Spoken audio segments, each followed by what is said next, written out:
Hello students, today we are going to discuss about Streptococcus. So, Streptococcus is a group of gram-positive bacteria that are arranged in chain. These are catalase negative, and there are many species of Streptococcus that are pathogenic to human beings. So, today we will talk mostly about Streptococcus pneumonia, and we'll discuss their classification, cultural characteristic, morphology, pathogenesis, and laboratory diagnosis. So you can see in this picture, this is a picture of gram staining on Streptococcus pyogenes. You can see there are little cocci which are arranged in chains. Here also you can see a very long chain. Here also you can see a long chain. So Streptococci are basically cocci that are arranged in chain and that are gram positive in nature. These organisms are mostly responsible for pharyngitis, scarlet fever, streptococcal toxic shock syndrome. So these are some of the common streptococcal infections. They are non-motile, they are spherical, and they are catalase negative. Catalase negative, this is very important because that's what separates them from the staphylococcus. So always we must perform a catalase test to if you are confused with the gram staining between staphylococci and streptococci. These are fastidious bacteria as compared to staphylococci, which can grow in basic medium also. But these organisms need enriched media, since I told these are fastidious bacteria. So they need more than just basic medium like blood agar or chocolate agar for their growth. Next is the classification of streptococci. So, classification of streptococci is very important because this is a huge group of organisms. Which there are multiple species. Some are normal flora of the body. Some are some of them are the pathogens. So, it's very important to classify them and of course to know how they are classified in order to identify them. So the common way of classifying them is by their hemolysis in the blood agar. So based on what pattern of hemolysis they are giving on the blood agar, we can classify them as alpha hemolytic streptococci, beta hemolytic streptococci, and gamma hemolytic streptococci. And then next is the classification based on antigenic structure. So based on what antigen, the carbohydrate antigen that is present on their surface or the cell wall, they again can be classified into many types. Here again, there is something I have mentioned about these organisms is that they are aerobic and uh, facultative anaerobes. So these organisms are facultative anaerobes, especially the Streptococcus pyogenes, which means we can grow them in an aerobic condition. But if we provide 5 to 10% of carbon dioxide, the growth is even better. The pattern of lysis also is even better if there is presence of 5 to 10% of carbon dioxide. Now we will talk about the classification based on blood agar or the growth or the hemolysis on blood agar. So first is the alpha hemolytic streptococci. Alpha hemolytic streptococci means the streptococci that gives alpha hemolysis on blood agar. Now what is alpha hemolysis? Alpha hemolysis means uh, partial hemolysis. Partial hemolysis means the RBCs are not completely lysed. So if you can see, here are some individual or isolated colonies, and around them you can see a zone. So this zone is the zone of hemolysis, and if you see carefully, in the center is a tiny dot which is the organism, the colony, and around the colony is this zone. Now, this zone is not very clear because there is partial hemolysis or partial lysis of the RBCs. So, this comes under alpha hemolysis. Next is beta hemolysis. Beta hemolysis, if you can see this plate of blood agar, here there are colonies, and you see zone of hemolysis around the colony, and it's very clear. Okay, here you can see in this individual colony, you can see the clear zone of lysis around them. Now this is an example of beta hemolysis. Beta hemolysis means complete hemolysis, and you see a very nice clear zone around the colony of the organism. So Streptococcus pyogenes fall under this category. They are beta hemolytic streptococci. Next is gamma hemolytic streptococci. Now gamma hemolytic streptococci, gamma hemolysis as it is not a pattern of hemolysis. So it includes all the streptococci which do not give any hemolysis. So you can see here there are colonies of gamma hemolytic streptococci, but there are no lysis. So which means these streptococci do not give any lysis on the bladder. So quickly going back and summarizing, so alpha hemolytic streptococci are the streptococci that gives partial hemolysis. Then beta hemolytic streptococci are the streptococci that gives complete hemolysis or clear zone of hemolysis. Then there is gamma hemolytic streptococci, which means no hemolysis. Next is the pathogenesis. Pathogenesis of this disease is very important to know, and it is somewhat similar to Staphylococcus aureus. Not completely, but somewhat similar. First of all, one similarity is they both produces pyogenic infections. So if you see, the first step of pathogenesis is adherence. Adherence means the Streptococcus pyogenes adhere themselves to the host cell with the help of pili. So pili, if you remember your bacterial structure, pili are the organs or the structure of the bacterial cell that helps in adherence of the bacterium to any surface.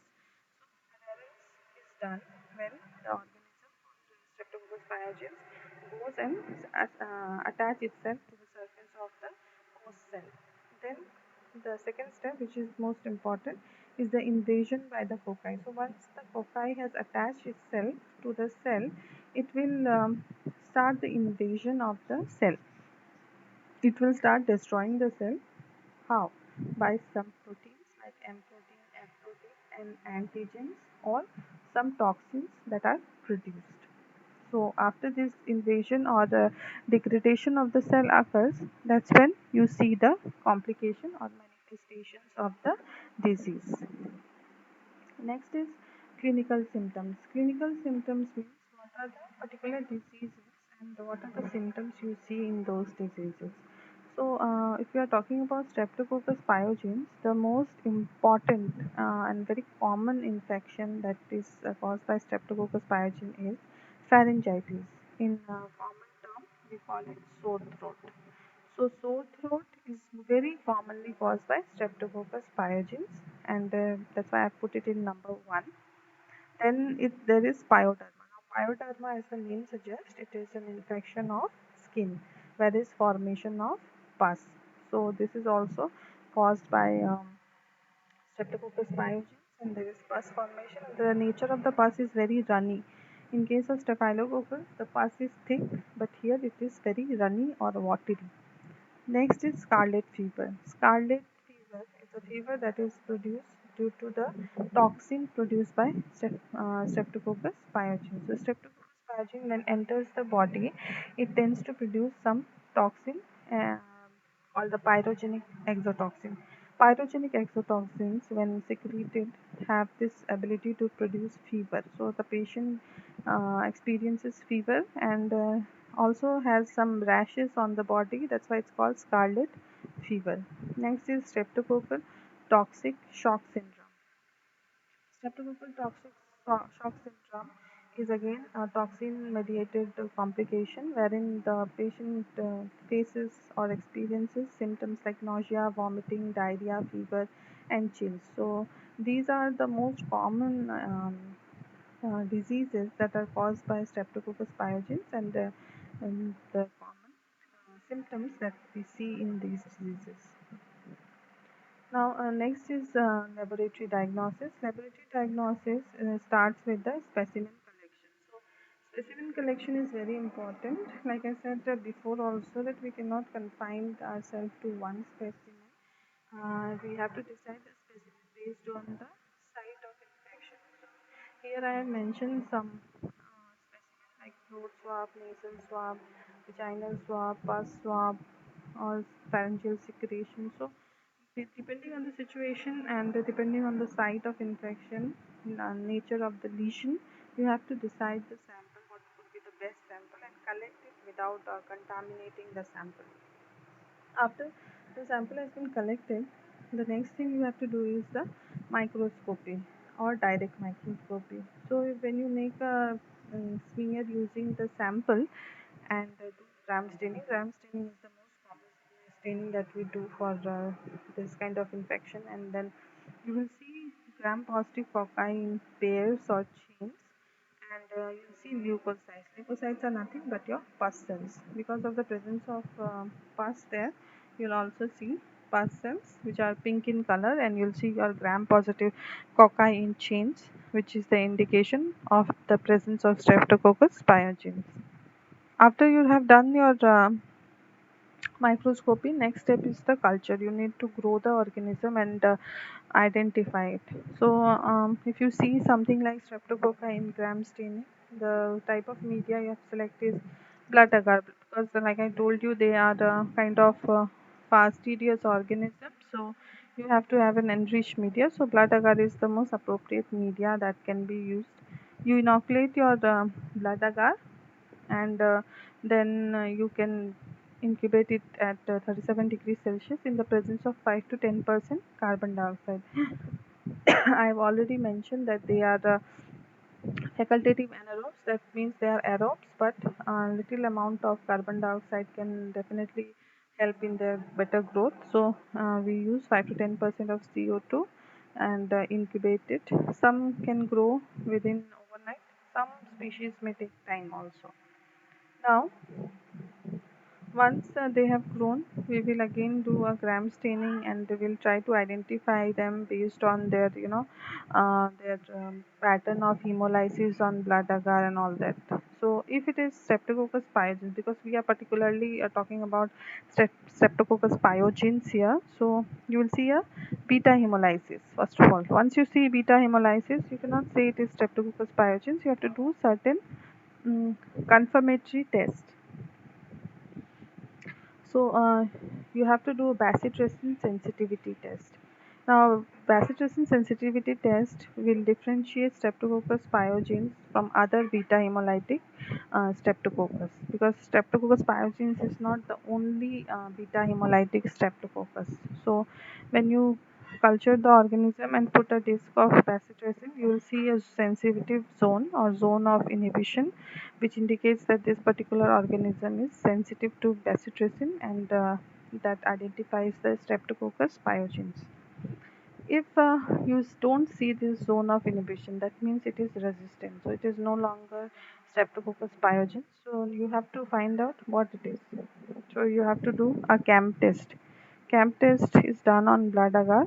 You make a perpendicular line using Staphylococcus aureus, and then you put your test organism like this. So again perpendicular on the first line. So here you can see after the incubation, the plate looks like this. This is the Staph aureus, where you can see the hemolysis, because Staph aureus also gives beta hemolysis, so you can see the lysis around the organism. And then these two were the test organism that you have streaked. Now here, this organism is CAMP positive. Okay, it has given you a arrowhead like lysis. But here it has a lysis, but here they have not given an arrowhead like lysis. So this is CAM positive. What happens is, CAM positive organism first of all falls under group B beta hemolytic streptococci. So as soon as you found out that bacitracin is not sensitive, so it is no longer group A beta hemolytic streptococcus. So next is you have to confirm whether it is group B or not, because they are very common. So you do a CAMP test. So here you will see a arrow-like head formation. The lysis will be in the shape of arrowhead, which is a confirmatory positive CAMP test. So that means these are group B. Group B beta hemolytic streptococci. Why this arrowhead is seen is, the Staph aureus, which is streaked here, produces beta hemolysis, and the group B streptococcus have this factor called CAMP factor. So if it is a group B organism, it will produce the CAMP factor and it will combine with the hemolysin of the Staph aureus and give this exaggerated hemolysis in the form of arrow. So this is a positive CAMP test and it can be group B organism. Here I have shown you how a bacitracin sensitivity test can come sensitive. So thank you. That was about Streptococcus. I hope you learned. And if you have any doubts, you can always ask. Thank you so much for listening.